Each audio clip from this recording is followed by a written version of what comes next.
So today we'll be talking about one habit of highly successful people. وہ لوگ جو کہ زندگی میں بہت سکسیزفل لائف گزارتے ہیں اور وہ آخر میں بھی کامیاب ہوتے ہیں. What is that habit?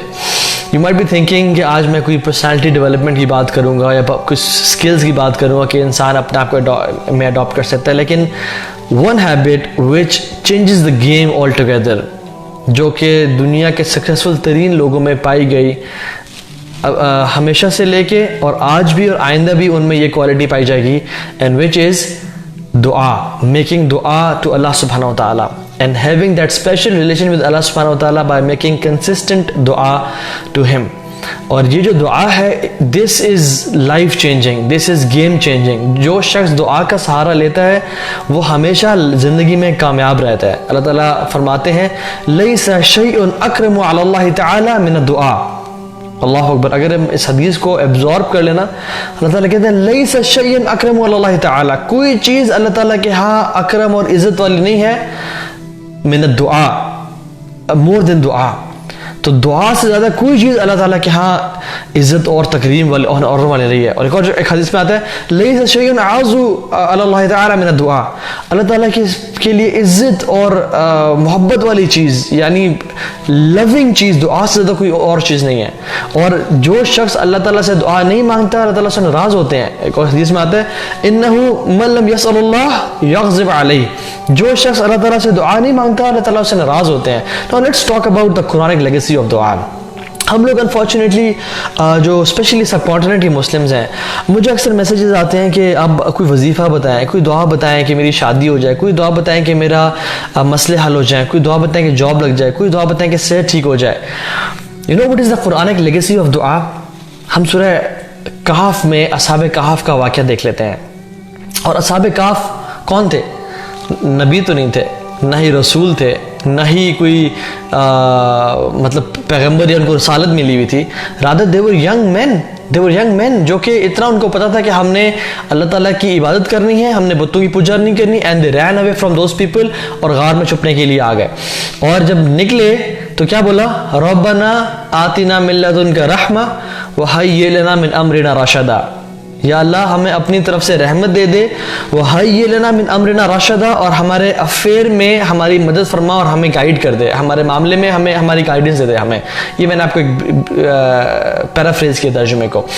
تو یہ ان کے دل سے نکلی تھی دعا. اللہ تعالیٰ نے اس کو قرآن کا حصہ بنا دیا. اللہ اکبر.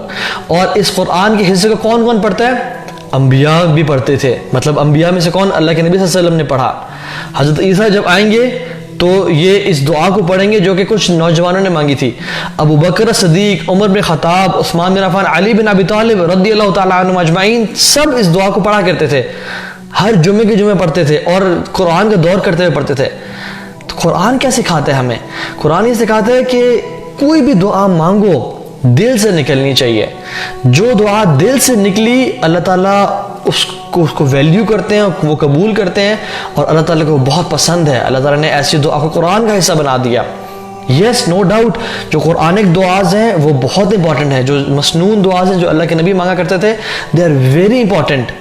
لیکن پوائنٹ از ان کو یاد کرنے کے ساتھ ساتھ ہمیں صرف رٹی رٹائی چیزیں نہیں ہونی, وظیفے صرف نہیں کرنے چاہیے کہ ہمیں کچھ بتا دیں کہ بس میں وہ پڑھنا شروع کر دوں میری زندگی کے مسئلے حل ہو جائیں. سبحان اللہ. ایک مسلمان کا بیہیویئر کیا ہوتا ہے؟ دعا کیا چیز ہے کہ جو دل سے نکلے, جو دل سے نکلتی, چاہے اردو میں بولیں, چاہے انگلش میں بولیں, چاہے سراکی میں پشتو میں بولیں, یہ قرآنک لیگیسی آف دعا ہے.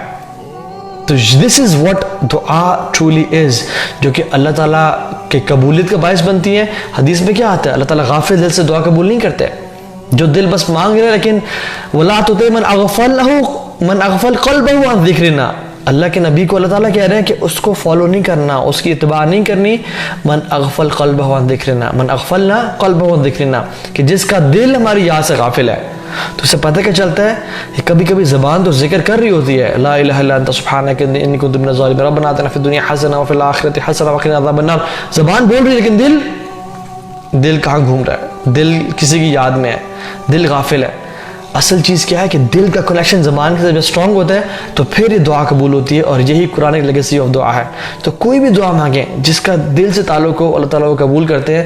یس، جو دعائیں مسنون ہیں ان کی بہت امپورٹنس ہے، وہ جوامع الکلم ہے، ان میں بہت ساری دعائیں کٹھی کر دی گئی ہیں، جمع کر دی گئی ہیں، لیکن دا پوائنٹ از ان کو سمجھ کے، اس کو یاد کر کے اپنے پہ جب فٹ آ رہی ہو تب اس کو مانگیں، اور اللہ تعالیٰ سے اس کی ڈیپتھ میں جا کے مانگیں تاکہ اللہ تعالیٰ اس کو قبول بھی کرے. دیکھیں موسیٰ علیہ السلام کی ہم سٹوری دیکھ لیتے ہیں. واٹ واز دیکھیں کوئی بھی آپ سیزن یا مووی دیکھیں نا، اور اس میں some thing happens in between جس سے اسٹوری کی بالکل لائن اپ چینج ہو جاتا ہے. کوئی ہیرو کی ڈیتھ ہو گئی and then the story changes itself, اور یا کبھی کوئی سے بڑا انسیڈنٹ ہوتا ہے تب اسٹوری بالکل چینج اور تبدیل ہو جاتی ہے. آپ پروفٹس کی لائف دیکھ لیں. What was that moment جب ان کی لائف کمپلیٹلی چینج ہو گئی؟ It was the moment of دعا when they made دعا to اللہ سبحانہ وتعالی. موسیٰ علیہ السلام کو آپ دیکھ لیں. موسیٰ علیہ السلام مصر سے بھاگے، ایک شخص کا قتل ہو گیا، اس کو مکہ مارا، وہ نکلے. He was the most wanted person of Egypt. وہاں سے نکلے، کچھ ان کے پاس نہیں ہے. پہلے وہ پرنس تھے، اب وہ بالکل he is a person جس کے پیچھے پولیس پڑی ہوئی ہے. And he killed a cop basically. He killed a person from that قوم جو کہ فرعون کے قریب تھے، اور جو basically cops تھے، جو basically authority والے تھے، جو سنبھالتے تھے. تو when you kill anybody تو yes there is a problem, but when you kill someone from the cops then there is a bigger problem. وہ بھاگے، اور وہ سبحان اللہ کیسے اسٹیٹس میں آگے کہ وہ بالکل ایک ایسی حالت میں تھے جہاں پہ بھوک اور پیاس، اور وہ مطلب کسی بھی اللہ تعالیٰ کی طرف سے ہیلپ کے محتاج تھے. اور وہ درخت کے نیچے جب لیٹے تو انہوں نے کیا کہا؟ ربی انی لما انزلت الی من خیر فقیر. یا اللہ تو جو بھی خیر آسمان سے بھیجے میں اس کا محتاج ہوں، جو بھی خیر آسمان سے بھیجے. سبحان اللہ. تو یہ موسیٰ علیہ السلام کی دعا تھی، اور اس دعا کے مانگنے کی وجہ سے کیا ہوا؟ وہ جو عورتیں اور کہا جن کی بکریوں کو پانی پلایا تھا، ہمارے والد صاحب آپ کو بلا رہے ہیں. اینڈ دس دعا change everything in the life of موسیٰ. اور وہ باپ نے بلایا، ان کے پاس گئے، ان کی شادی بھی ہو گئی، کچھ عرصے بے خدمت کرنے کے بعد نبوت بھی مل گئی، and his life change and he became a نبی. سبحان اللہ. تو یہ جو دعا ہے دس از لائف چینجنگ. اللہ تعالیٰ خود قرآن میں کہتے ہیں وقال ربکم ادعونی استجب لکم.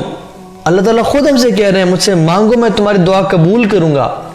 میں اپنے کسی دوست سے مانگ رہا ہوں، for example let me any name, میں فار ایگزامپل سسٹر بنت حوا اگر میری کوئی جاننے والی ہیں تو میں ان سے مانگتا ہوں کہ مجھے کائنڈلی 5 لاکھ روپیز چاہیے، میں بہت ضرورت میں ہوں. تو وہ کہتے چلو ٹھیک ہے تو بھی آپ مجھ سے مانگ رہے تو میں آپ کو دے دیتی ہوں. And she gives me 5 lakh rupees. کچھ دن بعد واپس جاتا ہوں، میں کہتا ہوں کہ سسٹر مجھے دوبارہ پیسے چاہیے، مجھے بہت ضرورت ہے. تو انہوں نے کہا یہ زیادہ نہیں ہو رہا. پھر وہ چلیں دے دیں گے، شاید میری مدد کر دیں. کچھ دن بعد شاید وہ میری کال اٹھانا چھوڑ دیں، شاید مجھے وہ اگنور کر دیں اور بلاک کر دیں، کیونکہ I am going to her and asking her again and again. انسانوں کے ساتھ انسانوں کا تعلق ایسا ہوتا ہے چاہے جتنی بھی انسان محبت کرتا ہو. اللہ رب العالمین کے ساتھ تعلق کیسا ہے؟ اللہ تعالیٰ کہتے ہیں تم مجھ سے دعا نہیں مانگو گے میں تم سے ناراض ہو جاؤں گا. مجھے اس بندے پہ غصہ آتا ہے جو مجھ سے دعا نہیں مانگتا. اور خود کہہ رہے ہیں وقال ربکم ادعونی استجب لکم. اے لوگو میرے سے دعا مانگو میں تمہاری دعا قبول کروں گا. ان الذین یستکبرون عن عبادتی سیدخلون جہنم داخرین. لیکن جو لوگ عبادت میں تکبر کرتے ہیں، ٹھیک ہے، اللہ تعالیٰ ان کو جہنم میں داخل کریں گے. اور یہ تکبر کیا ہے؟ دعا نہ مانگنا.